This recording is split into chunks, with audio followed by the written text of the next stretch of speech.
How to fix DoorDash app not working on Samsung phone.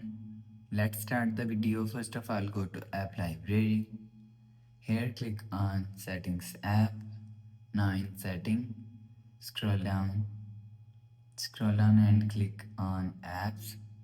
After click on apps, scroll down and search DoorDash app from here. Click on DoorDash app. Scroll down and click on storage. If you want to fix DoorDash app not working problem, so click on clear cache. After click on clear cache, click on clear data.